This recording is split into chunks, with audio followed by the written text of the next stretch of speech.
আসসালামু আলাইকুম প্রিয় শিক্ষার্থীরা, তোমরা সবাই কেমন আছো? আশা করি সবাই তোমরা ভালো আছো। আজকে আলোচনা ধারাবাহিকভাবে আমাদের যে টেন্সের আলোচনা, সেই হিসেবে প্রেজেন্ট ইনডিফিনিট টেন্সের পরে প্রেজেন্ট কন্টিনিউয়াস টেন্সের আলোচনা চলে আসে। তো আজকের আলোচনার বিষয় প্রেজেন্ট কন্টিনিউয়াস টেন্স।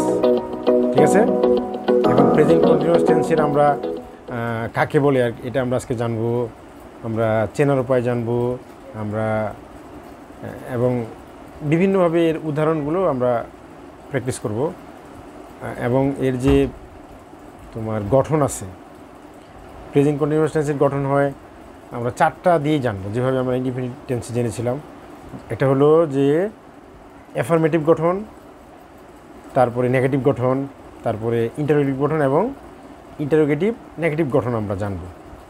তো যাই হোক, আমরা ধারাবাহিকভাবে আমরা প্রথমে জানার চেষ্টা করি যে প্রেজেন্ট কন্টিনিউয়াস টেন্স কাকে বলে। হ্যাঁ, ধরো এটা বলা যেতে পারে যে টেন্স দ্বারা সাধারণত বর্তমানে কোনো কাজ চলছে, হ্যাঁ, কিন্তু এখনও শেষ হয় নাই, এরূপ বোঝাইতে ভার্বের যে রূপ বোঝায় সেটা হলো প্রেজেন্ট কন্টিনিউয়াস টেন্স। ঠিক আছে, তাকে প্রেজেন্ট কন্টিনিউয়াস টেন্স বলে। যেমন ধরো আমরা বলতে পারি যে আমি ভাত খাইতেছি, আমি স্কুলে যাইতেছি, এই যে এরকম যেটা চলছে, কাজটা মানে কাজ চলছে এবং এখন শেষ হয় নাই, এরকম বোঝাইতেছে। তো যাই হোক, এটা হলো চেনার উপায়। আমরা ধরো ক্রিয়া বাংলা ক্রিয়ার শেষে যদি তেসি, তেসো, তেসেন অথবা ওই যে একসাথে চয় ছয় সংযুক্ত রসইকার চিসি বলিয়ে বলা যেতে পারে, বা চস, চসেন, হ্যাঁ, বা সি, স, সেন থাকে, তাহলে আমরা বুঝবো সেটা হলো সেই ধরনের বাক্যগুলো হবে প্রেজেন্ট কন্টিনিউয়াস টেন্স, রাইট? এখন এটা একটা মোটামুটি বুঝলাম, আসলে উদাহরণগুলো দিলেই আসলে ক্লিয়ার লাগবে তোমাদের কাছে। উদাহরণ যেমন আমি বললাম যে আমি ভাত খাইতেছি, মানে আই এম ইটিং রাইস। এখানে খাইতেছি মানে কি, চলমান আছে। তো এখানে এটা বোঝার জন্য আমাদের প্রেজেন্ট কন্টিনিউয়াস টেন্সের যে গঠন আছে, গঠনগুলো বলে উদাহরণ দিলে বুঝতে সুবিধা হবে। হ্যাঁ, আর গঠন তো বললাম যে চারটা গঠনে আমরা জানবো। এটা হলো অ্যাফার্মেটিভ গঠনও জানবো, আমরা নেগেটিভ গঠনও জানবো, আমরা ইন্টারোগেটিভও জানবো এবং আমরা ইন্টারোগেটিভ নেগেটিভও জানবো। ঠিক আছে, তো এখানে আমরা যদি অ্যাফার্মেটিভ গঠন দেখি, হ্যাঁ, তো এখানে প্রথমে কী হবে, সাবজেক্ট হবে, তারপরে আমরা দেবো এম ইজ আর, এম অথবা ইজ অথবা আর, পরে প্লাস ভার্বের প্রেজেন্ট ফর্ম দিব, সাথে কি দেব, ভার্বের সাথে আইনজি যুক্ত হবে এবং শেষে প্লাস অবজেক্ট। ঠিক আছে, এখানে এম ইজ আর কথাটা বলছি, এম হতে পারে, ইজ হতে পারে অথবা আর হতে পারে। এটা কোন সময় কোনটা হবে, নর্মালি আমরা যেটা রুলস অনুযায়ী যেটা হয় সেটা হলো যদি সাবজেক্ট যদি থার্ড পারসন সিঙ্গুলার নাম্বার হয়, সেই ক্ষেত্রেই শুধু সাবজেক্টের পরে ভার্বের এমিজারের ক্ষেত্রে শুধু ইজ হবে, হ্যাঁ, থার্ড পারসন সিঙ্গুলার নাম্বার ক্ষেত্রে ইজ হবে। তবে এখানে তো এম, ইজ আর তিনটা আছে, তাই না? সেই ক্ষেত্রে অন্যগুলোর ক্ষেত্রে কি হবে, এই ক্ষেত্রে মনে রাখতে হবে যে আয়ের পরে সবসময় এম হবে, আয়ের পরে সবসময় এম হবে। আর যত বহুবচন আছে, হ্যাঁ, অথবা সেকেন্ড পারসন ইউ এরকম টাইপের, ইউর মানে ইউ অথবা বহুবচন, এই ক্ষেত্রে কী হবে, আর হবে। ঠিক আছে, তো যাই হোক, আমাদের এখন উদাহরণ হলেই আমাদের পুরো ক্লিয়ার হয়ে যাবে। তাহলে আমি ধরো আমি কাজটি করতেছি, আমি কি বলছি, প্রথমে সাবজেক্ট হবে, পরে এম ইজ আর হবে, প্লাস ভার্বের প্রেজেন্ট ফর্ম হবে, প্লাস আইএনজি হবে, প্লাস অবজেক্ট হবে। তো এখানে আমি কাজটি করতেছি, এখানে সাবজেক্ট কি, আমি, আই, তারপরে গঠন অনুযায়ী এম ইজ আর, আইয়ের পরে কী হয়, এম হবে, আই এম, তারপর ভার্বের প্রেজেন্ট ফর্ম, করতেছি, করা ইংরেজি কি, ডু, তাহলে এর সাথে আইএনজি, তাহলে আই এম ডুইং কাজটি মানে ওয়ার্ক মানে কাজ, টি, দি ওয়ার্ক, তাহলে I am doing the work. ঠিক আছে, এভাবে তোমার যদি আরও একটা উদাহরণ দেখো, যে ধরো সেই কাজটি করতেছে, সেক্ষেত্রে কী হবে, তারপর সিঙ্গুলার নাম্বার কিন্তু হয়ে গেছে সাবজেক্ট, সেক্ষেত্রে he is doing the work. অথবা তারা কাজটি করতেছে, দে আর ডুইং দ্য ওয়ার্ক, এক্ষেত্রে যেহেতু থার্ড পারসন প্লুরাল নাম্বার হয়েছে, সেক্ষেত্রে আর হইতেছে, দে আর ডুইং দ্য ওয়ার্ক। ঠিক আছে, এবার আমরা একইভাবে প্রেজেন্ট কন্টিনিউয়াস টেন্সের যে নেগেটিভ গঠন আছে সেটা আমরা জানতে পারি। সেটা গঠনটা কি? প্রথমে সাবজেক্ট হবে, পরে এম ইজ আর হবে, এম ইজ অথবা আর হবে, প্লাস নট হবে, plus verb present form plus ING plus object.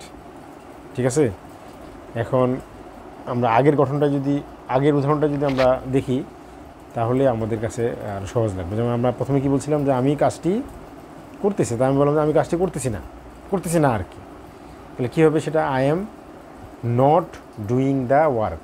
গঠন অনুযায়ী শুধু এমিজারের পরে নট যুক্ত হবে। তাহলে I am not doing the work, বা সেই কাজটি করতেছে না। He is not doing the work, অথবা তারা কাজটি করতেছে না, they are not doing the work. ঠিক আছে, এখন আমরা এফার্মেটিভ গঠন থেকে মানে এটা এফার্মেটিভ হয়ে গেছে, নেগেটিভ হয়ে গেছে, আমরা ইন্টারোগেটিভ গঠন দেখি। ইন্টারোগেটিভ গঠন কি? প্রথমে এম ইজ আর, এটা সাবজেক্টের আগেই বসবে, তারপর কি হবে? পরে subject, am is are plus subject plus ভার্বের present form plus ING plus object, এরপরে প্রশ্নবোধক চিহ্ন দিতে হবে, ইন্টারোগেটিভ সাইন দিতে হবে। তাহলে কী হয়? আমি কি কাজটি করতেছি? Am I doing the work? সে কি কাজটি করতেছে? Is he doing the work? অথবা তারা কি কাজটি করতেছে? Are they doing the work? এরপরে আমাদের সর্বশেষ যে গঠন সেটা হলো ইন্টারোগেটিভ নেগেটিভ গঠন। আমরা যদি সেটা দেখি,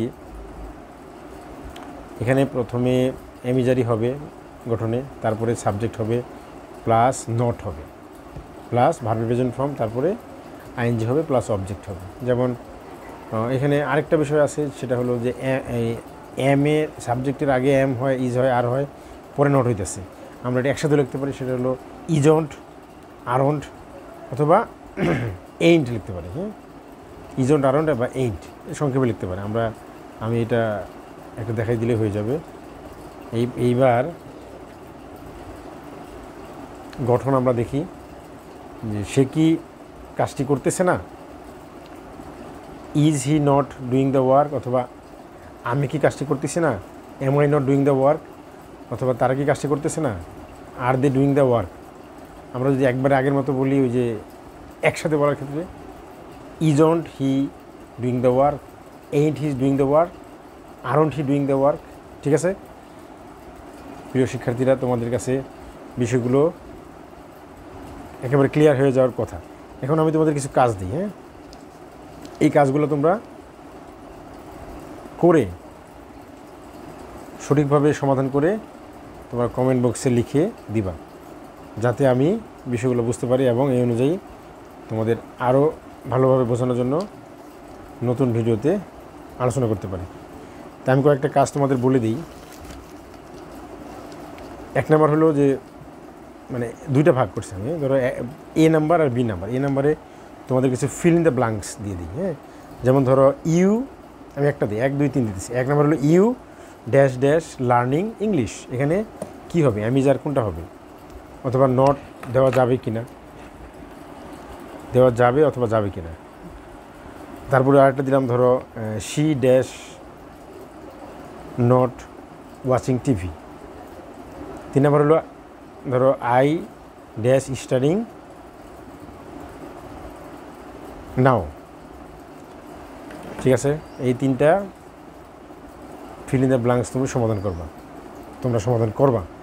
এরপরে আমি আরও 5টা লাইন দিয়ে দিই, যেটা আমি যে তোমাদের 4টা গঠন দেখালাম, অ্যাফার্মেটিভ গঠন, ইন্টারোগেটিভ গঠন, অ্যাফার্মেটিভ গঠন, নেগেটিভ গঠন, ইন্টারোগেটিভ গঠন এবং ইন্টারোগেটিভ নেগেটিভ গঠন, এই 4টা ধরনেই তোমরা এটা বানাই দেখাবো আমার। হ্যাঁ, 4 ধরনেই এটা তোমরা বানাই দেখাবো, তৈরি করে দেখাবো। হ্যাঁ, 1 নাম্বার লেখো, শিক্ষক স্কুলে গণিত পড়াচ্ছেন।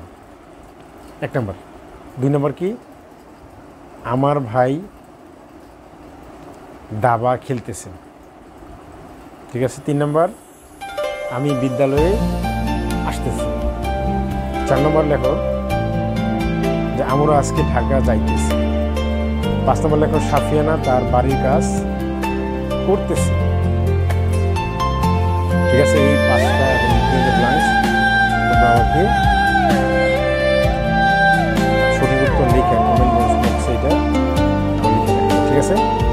ঠিক আছে, প্রিয় শিক্ষার্থীরা তোমরা ভালো থাকো, আবার দেখা হবে নতুন ভিডিওতে। আল্লাহ হাফেজ।